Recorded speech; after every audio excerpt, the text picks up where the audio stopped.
So இன்றைக்கி நம்ம India பகுதியில் ஊழியம் செஞ்ச ஒரு மிஷினரியை பற்றி தான் பார்க்க போகிறோம். அவருடைய பேர் என்னது அப்படின்னா அடோனிராம் ஜட்சன். அவங்கள பற்றி தான் நம்ம இன்றைக்கி பார்க்க போகிறோம். இது வரைக்கும் நம்ம நிறைய மிஷினரிஸை பார்த்தோம். அவங்க எல்லாரும் ஒன்று டேனிஷ் மிஷன் மூலமாக இந்தியாவுக்கு வந்தவங்க இருக்கிறாங்க. அது இல்லாமல் போன 2 வாரம் நம்ம பார்த்த மிஷினரிஸ் எங்கேருந்து வந்தாங்க? இங்கிலாந்துலேருந்து வந்தாங்க. ஸோ இன்றைக்கி நம்ம பார்க்குற இந்த மிஷினரி USA அமெரிக்காவில் பிறந்தவர். ஓகேவா? ஸோ இவர் 9 ஆகஸ்ட் 1788 ஆண்டு என்ன செய்கிறாரு? USA அதாவது அமெரிக்காவில் மேடன் அப்படின்னு சொல்கிற ஒரு இடத்துல அவர் பிறக்கிறாரு. இவருடைய அப்பா ஒரு பாஸ்டர். ஸோ பாஸ்டருடைய பிள்ளைங்க எப்படி இருப்பாங்க? ஊழியக்கார பிள்ளைங்களாம் அப்படின்ட்டு என்ன செய்வாங்க? வித்தியாசமாக பார்ப்பாங்க. அப்படி தானே? சின்ன வயசுலேருந்தே மற்ற பிள்ளைங்களையும் ஊழியக்கார பிள்ளைங்க அப்படின்னா இவங்க ஜபத்துலேயே வளர்க்கப்படுறாங்க, ஜபத்தோடு இருக்கிறாங்க, எப்போமோ என்னது ஆலயம் வீடு அப்படின்னு இருக்கிற பிள்ளைங்க அப்படின்ட்டு. ஊழியக்காரங்களுடைய பிள்ளைங்க அப்படின்னா நம்ம தனியாக பார்ப்போம். அப்படி தானே? அதே மாதிரி சின்ன வயசுலேருந்தே இப்போ ஜட்சன் எப்படி ஒரு சூழ்நிலையில் வளர்ந்து வராரு அப்படின்னா அவங்க அப்பா ஒரு பாஸ்டராக இருக்கிறாங்க. அப்போது ஒரு பாஸ்டருடைய பிள்ளையா இவர் என்ன செய்கிறார்? சின்ன வயசுலேருந்தே வளர்ந்து வராரு. அப்போது பாஸ்டர் கண்டிப்பாக பிள்ளையை எப்படி சொல்லி வளர்த்துருப்பாரு? தேவனுடைய அன்பை சொல்லி என்ன செஞ்சுருப்பார்? வளர்த்துருப்பார். அப்படி தானே? ஸோ ஜட்சன் பற்றி பார்த்தோம் அப்படின்னா அவர் 3 வயசுலேயே நல்லா வாசிக்க கற்றுக்கிட்டாராம். ஸோ ஒரு நாள் அப்படியே வேதாகமத்தை கொண்டு ஒரு முழு அதிகாரத்தையும் அவர் என்ன செஞ்சாராம்? அவங்க அப்பாட்ட 3 வயசுலேயே அவர் என்ன செஞ்சாரா? வாசித்து காமிச்சாராம். ஸோ அவர் படிப்பில் ரொம்ப ஃபாஸ்ட், ரொம்ப சூப்பராக படிப்பார் அப்படின்ட்டு அவரை பற்றி சொல்கிறாரு. நம்ம 1st standard, 2nd standard, 3rd standard அப்படின்னு படிப்போம். ஆமாம் தானே? 1st, 2nd, 3rd. இவர் 1st படிச்சுட்டு அதுக்கப்புறம் 3rd, அதுக்கப்புறம் 5th, அதுக்கப்புறம் 7th அப்படி என்ன செய்வாராம்? துள்ளி துள்ளி படிப்பாராம். ஏன்னா ரொம்ப ஃபாஸ்ட்டாக அவரால் என்ன செய்ய முடியும்? எதுவும் படிக்க முடியும். அந்த ஒரு திறமையை அவர் சின்ன வயசுலேருந்தே கொண்டிருந்தார். இப்போது நம்ம பார்த்தோன்னா சின்ன பிள்ளைங்க சின்ன வயசில் நிறைய கேம்ஸ்லாம் விளையாடுவாங்க. சிலவங்களுக்கு கிரிக்கெட் விளையாடணுன்னா ரொம்ப பிடிக்கும். பொம்பளை பிள்ளைங்களை பார்த்தோம் அப்படின்னா என்ன செய்வாங்க? பொம்மையை வச்சு வீடு சமையல் அப்படி விளையாடுவாங்க. இப்போது ஜட்சன் சின்ன வயசில் 4 வயசு இருக்கும்போதெல்லாம் இவர் என்ன செய்வாராம்? அவங்களுடைய ஃப்ரெண்ட்ஸ் எல்லாத்தையும் கூப்பிட்டு எல்லாத்தையும் கீழே உட்கார வச்சு தான் ஒரு பாஸ்டராக நினச்சி என்ன செய்வாராம்? அந்த ஃப்ரெண்ட்ஸ்க்கெல்லாம் என்ன செய்வார்? ஆராதனை நடத்துவாராம். அவங்க அப்பா எப்படி ஆலயத்தில் ஆராதனை நடத்துகிறாரோ அதை மாதிரி இவர் முன்ன நின்றுட்டு எல்லாரும் எழும்புங்க, இப்போ இந்த பாடல் நம்ம எல்லாரும் சேர்ந்து படிப்போம் அப்படின்ட்டு ஃப்ரெண்ட்ஸோடு சேர்ந்து என்ன செய்வாங்க? பாடல் படிக்க வச்சுட்டு இனி எல்லாரும் உட்காருங்க, ஜபம் பண்ண கடவோம் அப்படின்னு அவங்க அப்பா எப்படியெல்லாம் செய்வாங்களோ அதே மாதிரி இவர் என்ன செய்கிறார்? சின்ன வயசுலேருந்தே இவர் என்ன செய்கிறார்? இவருடைய ஃபேவரட் கேம் அப்படின்னா சர்ச் விளையாடுவோமா அப்படின்னு என்ன செய்வாராம்? ஃப்ரெண்ட்ஸ் எல்லாத்தையும் கூப்பிட்டுட்டு 4 வயசில் அந்த விளையாட்டு தான் அவர் என்ன செய்வார்? விளையாடுவார். இப்போது அவருடைய 19வது வயசுலேயே அவர் என்ன செய்கிறாரா? ஒரு ஸ்கூல் ஆரம்பிக்கிறாரு. அதை என்ன செஞ்சார்? அந்த ஸ்கூலில் அவர் வேலை பார்த்தாரு அந்த மாதிரி சொல்கிறாங்க. அது இல்லாமல் அந்த 19வது வயசுலேயே நம்ம இங்கிலீஷ், மேக்ஸ் அந்த 2 டெக்ஸ்ட் புக் 19வது வயசுலேயே அவர் எழுதி வெளியிட்டார் அப்படின்னு சொல்கிறாங்க. இவ்வளோ ஞானமுள்ள ஒரு ஜட்சன், இவ்வளோ ஒரு தேவ அன்புலையும் எப்போ பார்த்தாலும் ஒரு பாஸ்டராக தன்னை நினச்சி விளையாடுற ஒரு ஜட்சன் இப்போ என்ன செய்கிறாரு அப்படின்னா காலேஜ்க்கு போகிறாரு. எங்கே போகிறாரு? காலேஜ்க்கு போகிறாரு. இப்போ காலேஜ்க்கு போன உடனே என்ன ஆகுதுன்னா காலேஜில் இவருக்கு நிறையா ஃப்ரெண்ட்ஸ் கிடைக்கிறாங்க. ஸோ இந்த ஃப்ரெண்ட்ஸ் என்ன நம்புவாங்க அப்படின்னா தேவோனி ஒருத்தர் உண்டு, அவர் என்ன செஞ்சார்? பூமியை உண்டாக்கி மனுஷனை உண்டாக்குனாரு. அதோடு அவருடைய வேலை முடிஞ்சிட்டு இப்போ பூமியில் என்ன நடந்தாலும் அதுக்கும் தெய்வத்துக்கும் சம்மந்தமே இல்லை அப்படின்னு ஒரு நம்பிக்கையில் உள்ள ஒரு ஃப்ரெண்ட்ஸ். இவங்க கூட சேர்ந்து இவருக்கு இருதயம் என்ன ஆயிட்டு? கொஞ்சம் மாற ஆரம்பிச்சிச்சு. அம்மா அப்பா நம்மளுக்கு தப்பாக சொல்லி தந்துட்டாங்களோ, நம்ம ஃப்ரெண்ட்ஸ் எல்லாரும் சொல்கிறது தான் கரெக்டோ.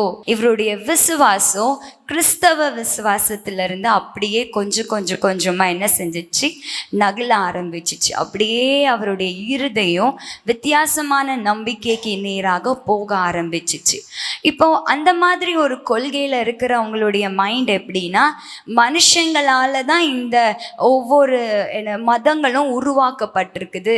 இந்த மதங்களை சொல்லி சொல்லி ஒவ்வொருத்தரையும் நம்ம மிரட்டி வச்சிடலாம், தேவ பயத்திற்குள்ள மனிதர்களை வச்சிடலாம் அப்படின்ட்டு ஒவ்வொரு மதங்களும் மனுஷனால உருவாக்கப்பட்டது இவங்க என்ன செய்யறாங்க, நம்புறாங்க. அப்போ இந்த பைபிளோ இல்லை குரானோ இல்லைன்னா வேற மதத்துல உள்ள புத்தகங்களா இருந்தாலும் அதுல உள்ள தீர்க்க தரிசனங்களா இருக்கலாம், அதுல உள்ள அற்புதங்களா இருக்கலாம், அதுல உள்ள அடையாளங்களா இருக்கலாம், இதெல்லாம் பொய், இதெல்லாம் உண்மையே கிடையாது. இயற்கைன்னு ஒன்று இருக்குது. இந்த இயற்கை மூலமாக தான் தேவன் ஒருத்தர் இருக்கிறார்னு நம்மளால நம்ப முடியும். அது இல்லாம தேவனுடைய காரியம் இந்த உலக படைப்போட முடிஞ்சிட்டு, இனி மனுஷனுக்கு என்ன நடந்தாலும் அதுக்கும் தேவனுக்கும் சம்பந்தமே இல்லை அப்படின்னு ஒரு நம்பிக்கையில் இருந்தவங்க. ஸோ இந்த மாதிரி கொள்கையில் வந்து இவர் முழுமையாய் கிறிஸ்தவ விசுவாசத்தை வெறுக்க ஆரம்பித்தார். கிறிஸ்தவம் உண்மை இல்லை, அந்த மாதிரி அவருடைய இருதயம் மாறிட்டு இப்போ தன்னுடைய 20வது வயசுல தான் தன்னுடைய பெற்றோர்கிட்ட வந்து சொல்கிறாரு, எனக்கு கிறிஸ்தவம் பிடிக்கலை, நீங்கள் சொல்கிற கிறிஸ்தவம், நீங்கள் சொல்கிற கிறிஸ்து, நீங்கள் சொல்கிற இயேசு அது உண்மையான விஷயமே இல்லை. என்னுடைய ஃப்ரெண்ட்ஸ் எல்லாரும் எனக்கு சொல்லி தந்தது தான் உண்மை. அதனால் நான் உங்கள் கூட இனி கிறிஸ்தவத்துக்கு வர விரும்பலை. நான் என்ன செய்கிறேன், என் பாதையிலே நான் போகிறேன், நான் வீட்டு விட்டு வெளியில் போகிறேன், நான் உங்கள் கூட வாழ முடியாது அப்படின்னு சொல்லிட்டு அவங்களுடைய பெற்றோர்கிட்ட இவர் சொல்கிறாரு. இதை கேட்ட உடனே ஜட்சனுடைய அப்பாவும் அவங்க அம்மாவும் கதறி அழுதாங்களாம். ஐயோ, சின்ன வயசில் மைக்கினி பாட்டிலை கையில் பிடிச்சி நான் ஒரு பாஸ்டர்னிட்டு ஃப்ரெண்ட்ஸுக்கு முன்னாடி நின்று சொன்ன ஒரு மகனா இப்போ இயேசுவே இல்லைன்னு சொல்கிறான் அப்படின்ட்டு அவங்களுடைய இருதயம் வியாகுலப்பட ஆரம்பிச்சிச்சு. அம்மாவும் அப்பாவும் திரும்ப போராடுறாங்க, இல்லடா அப்படி கிடையாது, உன் ஃப்ரெண்ட்ஸ் சொல்கிறத நீ நம்பாத, உன்னை அழைத்த தேவன் ஒருத்தர் இருக்கிறார், உன்னை நேசிக்க ஒருத்தர் இருக்கிறார், அவர் உண்மையுள்ளவர். அம்மாவும் அப்பாவுமா என்ன செய்கிறாங்க, போராடி பார்க்குறாங்க. ஆனால் எதுவுமே ஜட்சனுடைய காதில் விழவே இல்லை. இளைய குமாரனை போல, அப்பா விட்டு போகிற மகனை போல இப்போ அப்பாட்ட சொல்கிறாரு, நான் உங்களை விட்டு போகிறேன், எனக்கு சொத்தா ஒன்று தாங்க, ஒரு ஹார்ஸ், அதாவது ஒரு குதிரையை மட்டும் நீங்கள் நினச்சிங்க எனக்கு தாங்க, அது மட்டும் நீங்கள் தருகிற ஒரு சொத்தாக நினச்சி நான் உங்களை விட்டு போகிறேன் அப்படின்னு சொன்னாராம். இவங்க அப்பா ரொம்ப போராடி பார்த்தாரு, ஜட்சன் கேட்குற மாதிரியே இல்லை. உடனே சரி அப்படின்னு அழுதுகிட்டே ஒரு குதிரையை அவர் கையில் கொடுத்து அப்படியே அனுப்பி விட்டாங்களாம். அனுப்பி விட்டுட்டு அந்த அம்மாவும் அப்பாவும் என்ன செஞ்சாங்க, ஒவ்வொரு நாளும் தன்னுடைய மகனுக்காக தெரப்பில் நின்று கண்ணீர் வடித்தாங்க. ஹல்லேலூயா, ஹல்லேலூயா. பையன் போயிட்டான், இனி போட்டோம், அவன் பாட்டுக்கு எதுவும் பண்ணிட்டு போட்டோம், அவன் இஷ்டத்துக்கு போட்டோம், என்னைக்கு வரணுமோ அவன் வந்துக்கிடுவான், என்னைக்காச்சும் ஏசுப்பா அவனை தொடுவாங்க அப்படின்ட்டு அவங்க ஏனதானமாக விடலை. ஒவ்வொரு நாளும் தெரப்பில் 2 பேருமா நின்று கண்ணீர் வடிச்சாங்க ஜட்சனுக்காக. ஹல்லேலூயா. இப்போ ஜட்சன் என்ன செய்கிறாரு, குதிரையும் எடுத்துக்கிட்டு அதே அவருடைய நம்பிக்கையில் உள்ள ஃப்ரெண்ட்ஸோடு சேர்ந்து இப்போ என்ன நினைக்கிறாரு, நான் ஒரு தியேட்டரில் வேலைக்கு போகலாம் அப்படின்ட்டு அவர் நியூயார்க்குக்கு போகிறாரு. தியேட்டர் வேலை அப்படின்னா இவருக்கு நல்லா கதை எழுதுறது, நல்லா கவிதை எழுதுறதுலாம் நல்லா தாளந்து இருந்துச்சு. அப்போது அந்த காலத்தில் இப்போ நம்ம சினிமாலாம் பார்க்குறோம்ல, அந்த மாதிரி தியேட்டரில் படங்கள் அதிலலாம் நம்ம போய் வேலை செய்யலாம் அப்படின்ட்டு அங்கே போய் அவர் என்ன செய்கிறாரு, நிறைய ஸ்கிரிப்ட் எல்லாம் எழுத ஆரம்பிக்கிறாரு, நிறைய கதைகள் எல்லாம் எழுத ஆரம்பிக்கிறாரு. இப்போது இந்த காரியங்கள் எல்லாம் அவர் செஞ்சுட்டே இருக்கும் போச்சுலேயும் ஏதோ ஒன்று அவருக்குள்ள வெறுமையாக இருந்தது அவர் உணர்ந்தார். ஏதோ நான் வளர்ந்துட்டு இருக்கிறேன், என் பேரெல்லாம் பெருமை ஆகிட்டே இருக்குது அப்படின்னு ஒரு சைடு இருந்தாலும், என்கிட்ட இருந்தது ஏதோ ஒன்று இல்லாததை போல் இருக்குதே அப்படின்னு ஏதோ ஒரு வெறுமை அவருடைய இருதயத்தை தாக்கிட்டே இருந்துச்சு. இப்போ ஒரு நாள் தன்னுடைய அங்கிளை பார்க்கலாம் அப்படின்ட்டு அவர் என்ன செய்கிறாரு, ஷெஃபீல்டு அப்படின்னு ஒரு இடத்துல அவர் அங்கிளை பார்க்கணுன்னு போகிறாரு. அங்கிளை பார்க்க முடியலை. ஸோ அந்த இடத்துல கொஞ்சம் வேலைகள் எல்லாம் செஞ்சுட்டு வீட்டுக்கு திரும்பலாம், அவர் இருந்த இடத்துக்கு திரும்பலாம் அப்படின்னு நினைக்கும் போச்சுல நல்லா இருட்டிட்டு, இனி அங்கேருந்து கடந்து வரணும், அதுவும் ஒரு குதிரையில் கடந்து வரணும்னா கஷ்டம். அப்போது விடிஞ்ச பிறகு தான் நம்ம போகலாம். அப்போது ராத்திரி தங்கணும்னா ஒரு இடம் வேணும் அவருக்கு. ஸோ இப்போ என்ன பண்ணுறாரு, ஒவ்வொரு இடமா பார்த்து ரூம் இருக்குதா தங்கலாமா அப்படின்ட்டு ஒவ்வொரு இடத்துலையும் அவர் என்ன செய்கிறாரு, போய் தேடி தேடி பார்க்குறாரு. எல்லா இடமும் என்ன செஞ்சுட்டு ஆக்குப்பை ஆகிட்டு, எந்த இடமும் ஃப்ரீயாக இல்லை, இன்றைக்கி ஹவுஸ்ஃபுல், இன்றைக்கி இடம் இல்லை அப்படின்ட்டு ஒவ்வொரு இடத்துலையும் சொல்லிட்டாங்க. கடைசியாக ஒரு ஹோட்டலுக்கு வராரு. இங்கே ஏதாவது ரூம் கிடைக்குமா, நைட்டு மட்டும் தங்குறதுக்கு கிடைக்குமா அப்படின்னு கேட்ட உடனே அங்கே உள்ளவங்க சொன்னாங்க, எல்லா ரூமும் ஃபில் ஆகிட்டு ஒரே ஒரு சின்ன ரூம் இருக்குது. அந்த ரூமில் ஆனால் யாருமே தங்க விரும்பலை. ஏன்னா அந்த ரூமுக்கு பக்கத்தில் ஒரு மனுஷன் ரொம்ப வியாதிப்பட்டு அவன் என்னது மரண போராட்டத்தில் இருக்கிறான். அதனால நான் அந்த ரூம் யாருமே விரும்பலை, அப்படிப்பட்ட ஒரு ரூம் இருக்குது, வேணும்னா நீங்கள் அந்த ரூமில் தங்கி கொள்ளுங்க அப்படின்ட்டு இப்போ என்ன சொல்கிறாங்க, அந்த லாட்ஜ் வச்சுருக்கிறவங்க சொல்கிறாங்க. இப்போது ஜட்சன் சொல்கிறார், நீங்கள் யார்கிட்ட சொல்கிறீங்க, மரண பயமா? எனக்கெலாம் அது துள்ளி கூட கிடையாது. இப்படிப்பட்ட ஒரு விஷயத்திற்காக நான் அந்த ரூமை விட்டுட்டு போகணுமா?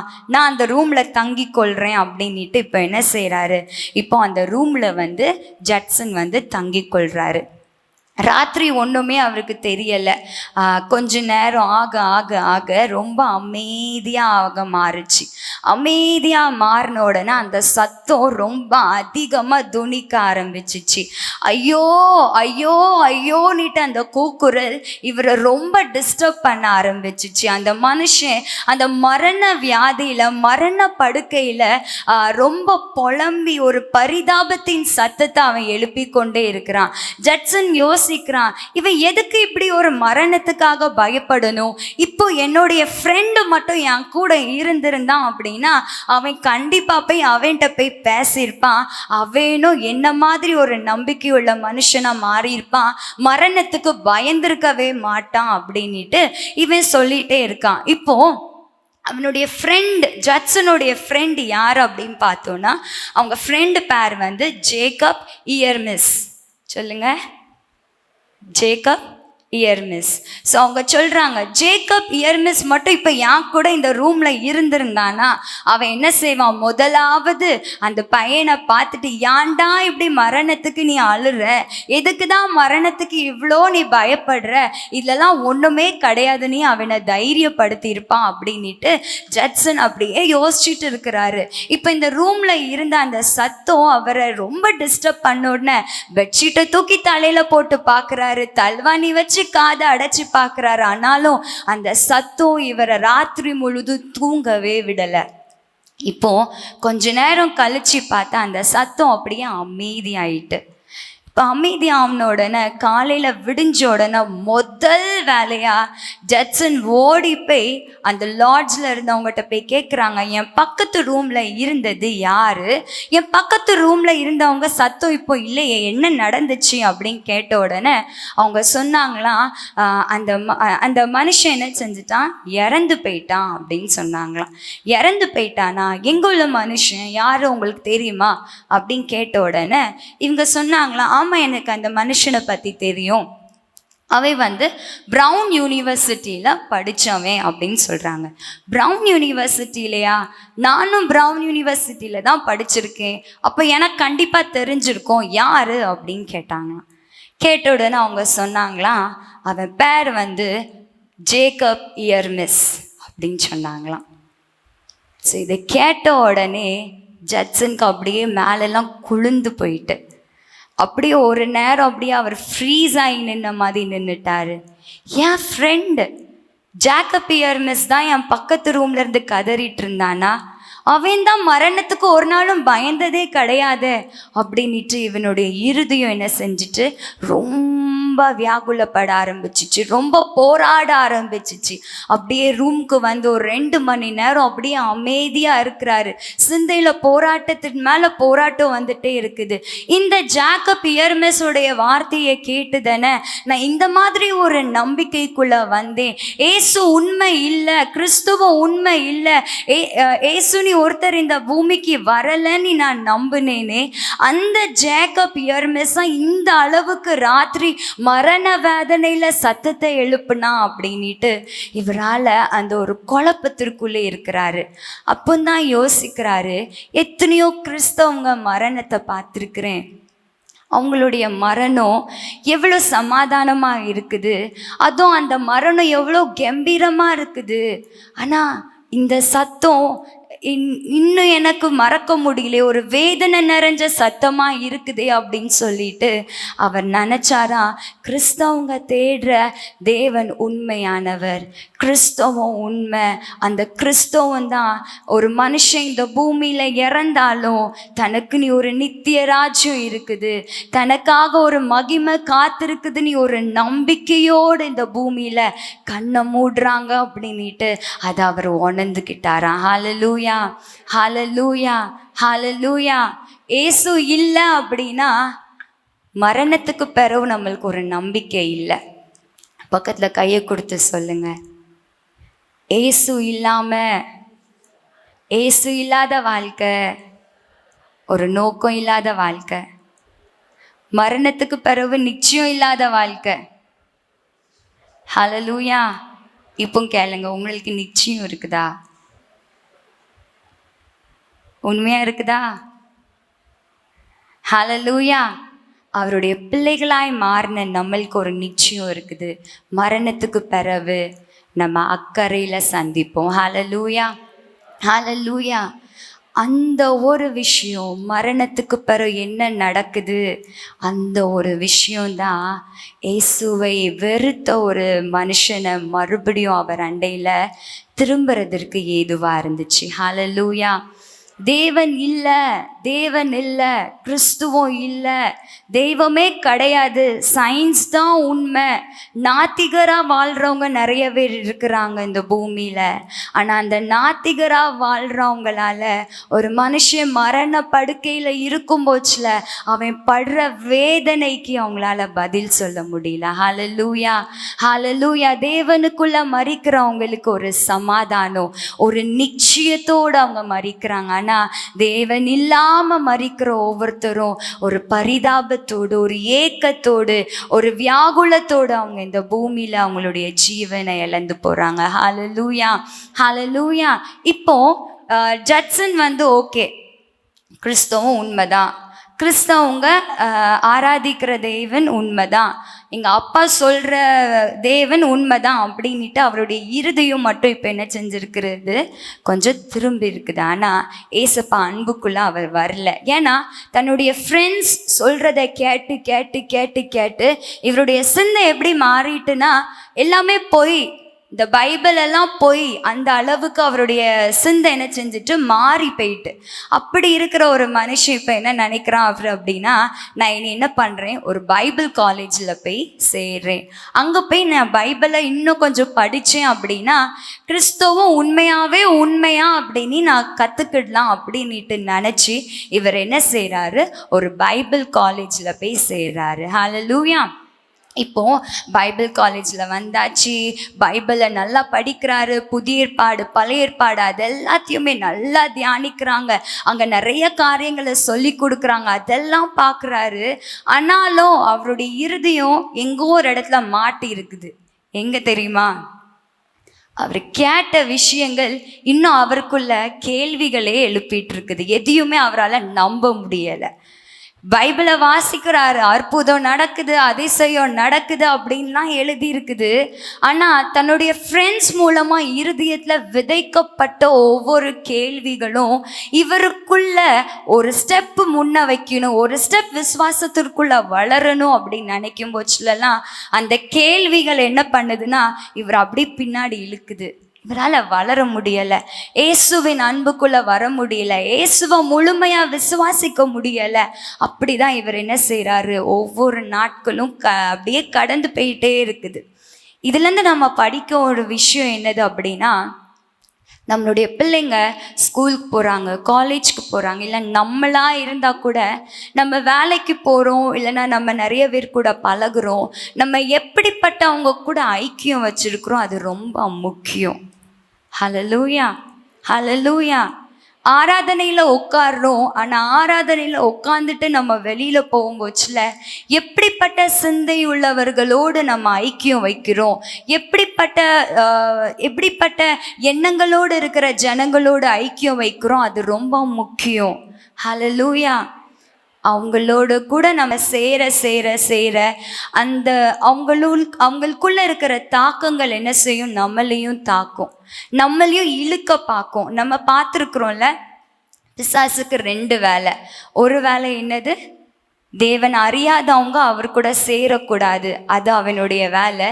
இன்னொரு வேலை என்னது, தேவனோடு இருக்கிறவங்கள தேவனிடத்துலேருந்து பிரிக்கணும், அது அவனுடைய வேலை. ஸோ அவன் 24/7 உயராமல் இந்த வேலையை செஞ்சுட்டு இருக்கிறான். அப்போ உங்கள் மேலேயும் என் மேலேயும் அவனுக்கு கண் இருக்குமா இல்லையா? இருக்கும். நான் ஸ்ட்ராங்காக இருக்கேன், நான் விழவே மாட்டேன் நம்ம சொல்லவே முடியாது. அப்போது நம்ம எப்படிப்பட்ட ஐக்கியத்தோடு இருக்கிறோம் ரொம்ப முக்கியம். இயேசுவோடு நெருங்கிறதுக்கு அந்த ஐக்கியம் நம்மளுக்கு ஏதுவாக இருக்குதா, இல்லை ஏசப்பாவை விட்டு நம்மளை இழுக்கும்படியாக, அவரை விட்டு பிரிக்கும்படியாக, அவர்கிட்டயே நம்ம கேள்வி கேட்குற அளவுக்கு நம்மளை அவரை விட்டு தூரமாக்குகிற ஒரு ஐக்கியத்திற்கு கூட நம்ம இருக்கிறோமா, அது நம்ம ரொம்ப டெஸ்ட் பண்ணி பார்க்கணும், ரொம்ப செக் பண்ணி பார்க்கணும். ஹல்லேலூயா, ஹல்லேலூயா. அதான் நிறைய நேரம் நம்ம பார்க்குறோம், வெளிச்சத்திற்கும் இருளுக்கும் சம்பந்தம் இல்லை. வெளிச்சமாக இருக்கிற நம்ம இருளாக இருக்கிறவங்க கூட நம்ம சேர ஆரம்பிக்கிறோம் அப்படின்னா நிறைய நேரம் நம்ம கால்கள் என்ன செஞ்சிடும், அப்படியே ஸ்லிப் ஆகி நம்ம விழுந்துருவோம். ஆவிக்குரிய ஓட்டத்தில் நம்மளுடைய ஓட்டம் நிறைய நேரம் ஸ்லோ ஆயிரும். அதனால் நம்ம எப்படிப்பட்டவங்க கூட ஐக்கியம் வச்சுருக்கிறோம், அது ரொம்ப முக்கியம். நம்ம பிள்ளைங்க படிக்க போகிறாங்க அப்படின்னா நல்லா படிக்கட்டும்ப்பா, ஃபஸ்ட்டு வரட்டும் அப்படின்னு ஜெபிக்கிறத காட்டிலும், என் பிள்ளை எங்கே இருந்தாலும் நல்ல ஃப்ரெண்ட்ஸை கொடுங்க, உங்களுக்குள்ளே இருக்கிற ஃப்ரெண்ட்ஸை கொடுங்க, உங்களுக்குள்ளே வளருகிற ஃப்ரெண்ட்ஸ் ஐக்கியங்களை கொடுங்க, உங்களை விட்டு என் பிள்ளையை பிரிக்காத அளவுக்கு என் பிள்ளையை நீங்கள் பார்த்துக்கொள்ளுங்க அப்படின்னு நம்மளுடைய ஜெபம் ஒவ்வொரு நாளும் நம்முடைய பிள்ளைங்களை தாங்கணும். ஹல்லேலூயா. ஜட்சன் ஒரு பாஸ்டருடைய பிள்ளை தான், பாஸ்டருடைய மகன்தான். அந்த மகனாலேயே தன்னுடைய வாழ்க்கையில் பின்மாற்றத்திற்குள்ளே போக முடியும் அப்படின்னா நம்மளாம் ஏமாத்திரம்தான். ஹல்லேலூயா. அதான் நம்ம என்ன செய்யணும், ஜாக்கிரதையோடு நம்மளுக்கு தந்திருக்கிற ரட்சிப்பை நம்ம காத்துக்கொள்ளணும். ஹல்லேலூயா. இப்போ என்ன ஆகுது அப்படின்னா, ஜட்சனுடைய அம்மா அப்பா ஒரு சைடாக ப்ரேயர் பண்ணிகிட்டே இருக்கிறாங்க, அப்படி தானே? அப்போ ஏசப்பா கண்டிப்பாக அமைதியாக இருப்பாரா? இருக்க மாட்டார். வசனம் கேள்விக்கு மேலே கேள்வி ஜட்சனுடைய இருதயத்தில் கொடுக்குது. அப்போ ஜட்சனுடைய இருதயத்தை மாற்றணும் அப்படின்னா ஒன்று தான் மாற்ற முடியும், அது கல்வாரி நேசருடைய அன்பு. ஹல்லேலூயா, ஹல்லேலூயா. தேவன் அவருடைய ஆவியோடு போராடிட்டே இருந்தார். ஒரு நாள் அந்த கல்வாரி அன்புனால ஜட்சனை நிரப்புனாரு. அந்த நொடியில் அவருக்குள்ள இருந்த கேள்விகள் எல்லாம் மறைஞ்சு போயிட்டு, குவெஸ்டன்ஸ் எல்லாம் மறைஞ்சு போச்சு, அவிசுவாசம் எல்லாம் மறைஞ்சு போச்சு. அந்த அன்பு இருதயத்தை நெருக்கின உடனே, அந்த அன்பு ஜட்சனுடைய இருதயத்திற்குள்ள பாய்ந்து ஓடின உடனே அவருக்குள்ள இருந்த அவ்வளோ அவிசுவாசமும் அவ்வளோ அநம்பிக்கையும் அவரை விட்டு ஓடி போயிட்டு. ஹல்லேலூயா, ஹல்லேலூயா. அந்த அன்பு, கல்வாரி அன்பு கரையாத இருதயத்தையும் கரைய வைக்கும். ஹல்லேலூயா. இன்னைக்கு ஒருவேளை நம்முடைய பிள்ளைங்களுடைய இருதயமோ கடினமாக இருந்தாலும் சொல்லுங்க, அந்த அன்பு என் பிள்ளையோடைய இருதயத்தை உடைக்கட்டும். ஹல்லேலூயா, ஹல்லேலூயா. ஜட்சனுடைய வாழ்க்கையை ஒரு பைபிள் காலேஜால மாற்ற முடியலை, வேதாகமத்தில் இருக்கிற வசனம் கூட மாற்ற முடியலை, எல்லாமே ஒரு கேள்விக்குறியாக தான் இருந்துச்சு. ஆனால் அந்த அன்புக்கு முன்னாடி எந்த கேள்வியும் நிற்க முடியலை. ஹல்லேலூயா. அவருடைய வாழ்க்கை முழுவதும் அவர் அடிக்கடி சொல்கிற ஒரு வார்த்தை என்னது அப்படின்னா, சிலுவையின் அன்பு என்னை அடிமையாக்கி விட்டது அப்படின்னு சொல்லுவார். ஹல்லேலூயா. சிலுவையின் அன்புக்கு நான் அடிமையாயிட்டேன், சிலுவையின் அன்புனால என்னை அவர் அடிமையாக்கிட்டாரு, நான் எங்கேயும் போக முடியாது அப்படின்னு சொல்லுவாராம். ஓ தேவ அன்பு, ஓ தேவ அன்பு அப்படின்னு அடிக்கடி சொல்லி சொல்லி 2 கண்கள்ல இருந்தும் கண்ணீரா வடிஞ்சிட்டு இருக்கிறோமா. ஹல்லேலூயா. அந்த அன்பு கல் இருதயத்தையும் உடைச்சிரும். ஹல்லேலூயா. அப்போதான் நினைச்சாரு, இனி நான் வாழ்கிற ஒரே வாழ்க்கை அது இயேசுவுக்காக, இனி நான் வாழ்கிற ஒரே ஒரு வாழ்க்கை அது இயேசுவுக்காக அப்படின்னு ஒப்பு கொடுத்தாராம். இப்படி அவர் அந்த அன்புல நிரம்ப நிரம்ப நிரம்ப திரும்பி ஒரு கூட்ட ஃப்ரெண்ட்ஸ் அவரை சுற்றி வராங்க. இப்போது இந்த ஃப்ரெண்ட்ஸ் எல்லாம் என்ன செய்கிறாங்க அப்படின்னா, அவங்க காலேஜுக்கு பின்னாடி நிறைய வைக்கோல் அடுக்கி வச்சுருப்பாங்களாம். அந்த வைக்கோலுக்கு கீழே மண்டிட்டு ஜெபிப்பாங்களாம். ஹல்லேலூயா, ஹல்லேலூயா. அப்போ இருந்த ஃப்ரெண்ட்ஸ் என்ன செஞ்சாங்க, அவரை தூரமாக இழுத்தாங்க. இப்போ ஒரு கூட்ட ஃப்ரெண்ட்ஸ் என்ன பண்ணுறாங்க, அவரை இன்னும் அனல் மூட்டுற விதத்தில் அவருக்கு சப்போர்ட்டாக எழும்புறாங்க. ஹல்லேலூயா. இந்த மாதிரி ஒரு ஐக்கியம் மட்டும் நம்மளுக்குள்ளே இருந்துட்டு அப்படின்னா நம்மளால் தொடர்ந்து தேவனுக்காக ஓட முடியும். வாலிப பிள்ளைங்களாக இருக்கிறவங்களுக்கு நான் சொல்கிறேன், வாலிப வயசில் பாவத்தை ஜெயிக்கணும் அப்படின்னா, நம்மளுக்கு எதிராய் வருகிற போராட்டங்களை ஜெயிக்கணும் அப்படின்னா, எந்த இடத்துல இருந்தாலும் அட்லீஸ்ட் ஒரு 2 பேராவது சேர்ந்து தேவனை பற்றி பேசுகிறதற்கு நேரத்தை கொடுக்க ஆரம்பிச்சிட்டோம் அப்படின்னா நிறைய நேரம் நம்ம மறந்துடுவோம். ஏன்னா ஏசப்பா என்னைய பார்க்குறாரா இல்லையான்னு மறந்துடுவோம். ஆனால் அந்த ஃப்ரெண்ட் எப்பவும் நம்ம கூட இருப்பாங்க. ஆமாவா இல்லையா? இப்போ ஃபார் எக்ஸாம்பிள் நானும் ஜெர்மலர் அக்காவும் இருக்கோம் நினைங்களேன். இப்போது நானும் ஜெர்மலர் அக்காவும் நல்லா ஃப்ரெண்டாக இருக்கிறோம். புதுசாக நான் காலேஜுக்கு போயிருக்கிறேன், நாங்கள் 2 ஃப்ரெண்டாக மாறிட்டோம். இப்போது நாங்கள் 2 ஜெபிக்கிறோம், ஏசப்பாவை பற்றியே பேசுகிறோம் நினைங்க. இப்போது என்னை தேடி ஒரு பாவ சோதனை வருது, ஒரு பாவ போராட்டம் வருது. காலேஜ்லாம் நம்ம பார்த்தோம் அப்படின்னா, ஓகே ஒரு பையன் என்னைய வந்து ப்ரப்போஸ் பண்ணுறான்னு நினைங்க. இப்போது நான் ஓகே சொல்லுவேன்னா இல்லையா, நீங்கள் சொல்லுங்கள். சிரிக்காதீங்க, சொல்லுங்க, என்ன சொல்லுவீங்க? கண்டிப்பாக ஓகே சொல்ல மாட்டேன், அப்படி தானே? ஏன்னா பக்கத்தில் யார் இருக்கிறா? ஜெர்மலர் அக்கா இருக்கிறாங்க.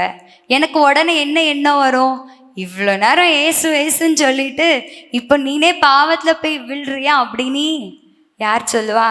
ஜெர்மலர் அக்கா சொல்லுவாங்களே, அவங்களுக்காண்டியாவது நான் நல்ல பிள்ளையாக நடிக்கணுமே அப்படின்னு என் எண்ணம் வருமா இல்லையா?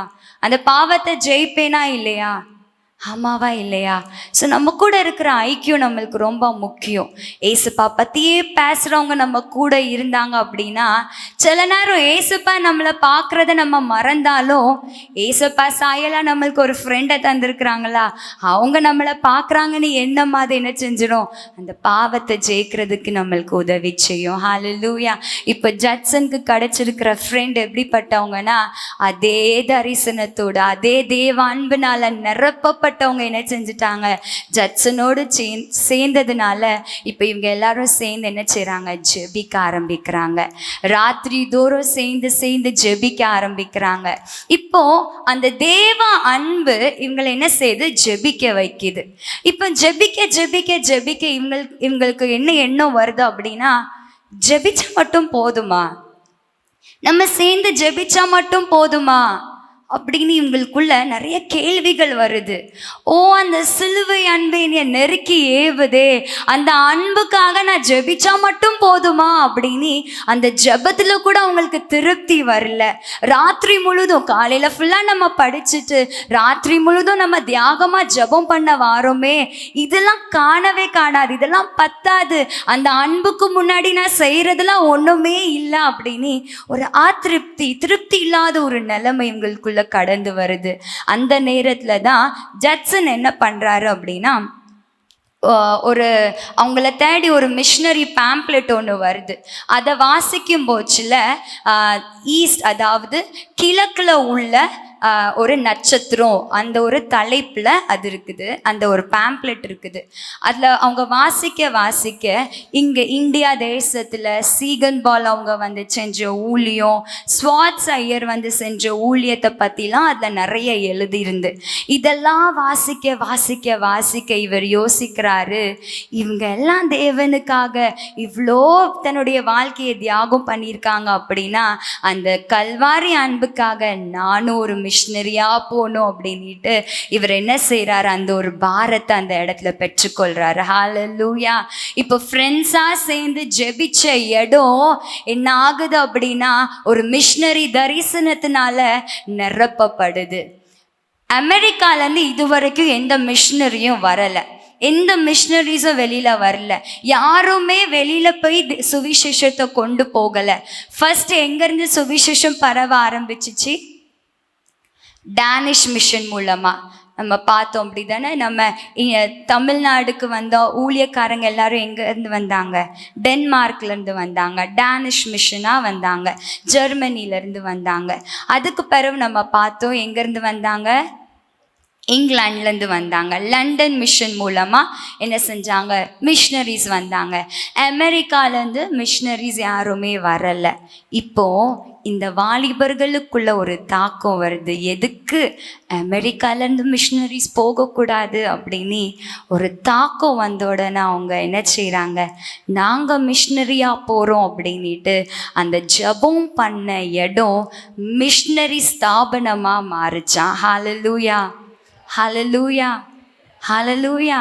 சாதாரண ஜெபம் பண்ண இடம், 5-6 பேராக சேர்ந்து ஜெபம் பண்ண இடம், ஜஸ்ட் ஒரு ப்ரேயர் செல், இன்னைக்கு வரைக்கும் அநேக மிஷினரிஸை சப்போர்ட் பண்ணுற, அநேக மிஷினரிஸை தேசம் முழுதும் அனுப்புகிற ஒரு ஸ்தாபனமாக மாறுச்சு. ஹல்லேலூயா. இதுக்கு அடித்தளம் போட்டது யாரு? ஜட்சன். தேவனை வெறுத்தவர், இயேசுவே இல்லைன்னு சொன்னவர், பைபிளை வாசிச்சு கூட அவருடைய இருதயத்தில் அதை நம்ப முடியலை. ஆனால் அந்த கல்வாரி அன்பு, ஹல்லேலூயா, ஹல்லேலூயா. தேவ அன்பு மட்டும்தான் ஜனங்களுடைய வாழ்க்கையை மாற்ற முடியும். தேவனுடைய அன்பு மட்டும்தான் நம்மளுடைய பிள்ளைங்களுடைய வாழ்க்கையை மாற்ற முடியும். தேவனுடைய அன்பு மட்டும்தான் நம்ம வீட்டில் இருக்கிறவங்களுடைய இருதயத்தை மாற்ற முடியும். தேவனுடைய அன்பு மட்டும்தான் நம்ம இருதயத்தை மாற்ற முடியும். ஹல்லேலூயா. அப்படி இருக்கிற இடத்துல எழும்பி நிற்கலாமா? நம்ம தொடர்ந்து அடுத்த வாரம் ஜட்சன் எப்படி இந்தியாவுக்கு வந்தார், இந்தியாவில் வந்து என்னெல்லாம் பண்ணார், அதை குறித்து நம்ம பார்க்க போகிறோம். இன்றைக்கி நம்ம பார்த்தோம் எப்படி ஒரு பாஸ்டருடைய பிள்ளையாக இருந்தாலும் பின்மாற்றத்திற்குள்ளே போன ஒரு ஜட்சனை எப்படி தேவனுடைய அன்பு இழுத்துச்சு. அந்த அன்பு இழுத்ததுனால அமெரிக்கா தேசத்திலேயே முதல் மிஷினரியா அந்த அடோனிராம் ஜட்சன் மாறினாரு. தேவனுடைய அன்பு ஜட்சனை அமெரிக்காவில் உள்ள முதல் மிஷினரியா மாத்துச்சு. அதோடு இல்லை, ஆயிரக்கணக்கான மிஷினரிகள் அந்த இடத்துல இருந்து தேசம் முழுவதும் உலகம் முழுவதும் போகிறதற்கு காரணமாயிருந்தது தேவ அன்பு. ஏசப்பாட்ட சொல்லுங்க, அந்த அன்பு எனக்கு போதும்பா, அந்த அன்பு எனக்கு போதும்பா, அந்த அன்பு எனக்கு போதும்பா. அந்த கல்வாரி அன்பு இந்த நேரத்தில் எங்களை நெருக்கட்டும், எங்களை நெருக்கட்டும். எங்கள் நேசருடைய அன்பு, எங்கள் தகப்பனின் அன்பு எங்களை நெருக்கட்டும் அப்பா, நெருக்கட்டும் அப்பா. அந்த அன்பு நெருக்குன உடனே ஜட்சனால சும்மா இருக்க முடியல. தேவனுக்காக ஓட வச்சது அந்த அன்பு, தேவனுக்காக செயல்பட வச்சது அந்த அன்பு, தேவனுக்காக தன்னுடைய ஜீவனையே துச்சமாய் வைத்து கிராமம் கிராமமாய் போக வைத்தது அந்த அன்பு. அந்த அன்பு மட்டும் இருதயத்தை நிரப்பிட்டுனா நம்ம என்ன செஞ்சாலும் திருப்தி வந்துக்கிடாது. ஐயோ நான் ஏசப்பாக்காக என்னெல்லாம் செய்கிறேன்னு சொல்கிறதுக்கு நம்ம வாயே வராது. ஏன்னா அந்த அன்புக்கு ஈடாய் நம்மளால் ஒன்றுமே கொடுக்க முடியாது, ஒன்றுமே கொடுக்க முடியாது.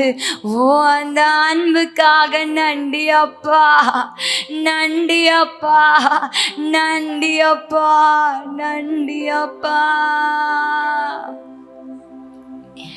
சின்னஞ்சிறுவயது என்னை குறித்து விட்டார், தூரம் போயினும் கண்டு கொண்டார். சின்னஞ்சிறுவயது என்னை குறித்து விட்டார், தூரம் போயினும் கண்டு கொண்டார். தாமது ஜீவனை எனக்கும் அளித்து ஜீவன் பெற்றுக்கொள் என்றுரைத்தார். தாமது ஜீவனை எனக்கும் அளித்து ஜீவன் பெற்றுக்கொள் என்றுரைத்தார். அலைந்தேன் பல நாள் உம்மையும் மரியா, மறந்தே திரிந்த துரோகியாம் என்னை. அலைந்தேன் பல நாள் உம்மையும் மரியா, மறந்தே திரிந்த துரோகியாம் என்னை. அனைத்தீர் அன்பாலே என்னையும் அப்பா அனைத்தீங்களே, அனைத்தீர் அன்பாலே என்னையும் அனைத்தீர் அன்பாலே, அனைத்தீர் அன்பாலே என்னையும் அனைத்தீர் அன்பாலே, அனைத்தீர் அன்பாலே என்னையும் அனைத்தீர் அன்பாலே. எங்கோ நான் வாழ்ந்தேன், அறியாமல் அலைந்தேன், என்னை தேடி வந்தேன். எங்கோ நான் வாழ்ந்தேன், அறியாமல் அலைந்தேன், என்னை தேடி வந்தேன்.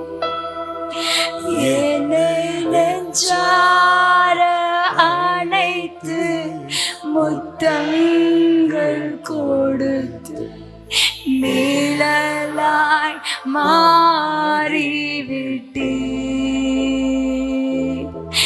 என்னை நெஞ்சார அணைத்து முத்தங்கள் கொடுத்து நிழலாய் மாறிவிட்டே.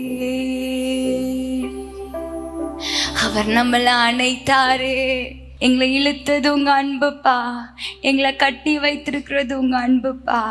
கையை இருதயத்துல வச்சு சொல்லுங்க, உங்க அன்புக்கு நான் அடிமைப்பா, உங்க அன்புக்கு நான் அடிமைப்பா, உங்க அன்புக்கு நான் அடிமைப்பா, உங்க அன்புக்கு நான் அடிமைப்பா, உங்க அன்புக்கு நான் அடிமைப்பா. எதை இழந்தாலும் உம்மை இழப்பேனோ, எதை இழந்தாலும் உம்மை இழப்பேனோ பிள்ளையாய் மாற்றினீரே அப்பா உமக்காக வாழ்ந்திடுவே எதை இழந்தாலும் உங்களை இழக்கவே மாட்டேன்பா எதை இழந்தாலும் உம்மை இழப்பேனோ பிள்ளையாய் மாற்றினீரே உமக்காக வாழ்ந்திடுவே பிள்ளையா மாத்திட்டீங்களேப்பா பிள்ளையாய் மாத்தினீரே உமக்காக வாழ்ந்திடுவே அன்பே அன்பே என்னை அரவணைத்த அன்பே அன்பே அன்பே என்னை தாங்கின அழகன் முழு பலத்தோடு அவரை பார்த்து சொல்லலாமா அன்பே அன்பே என்னை அரவணைத்த அன்பே அன்பே அன்பே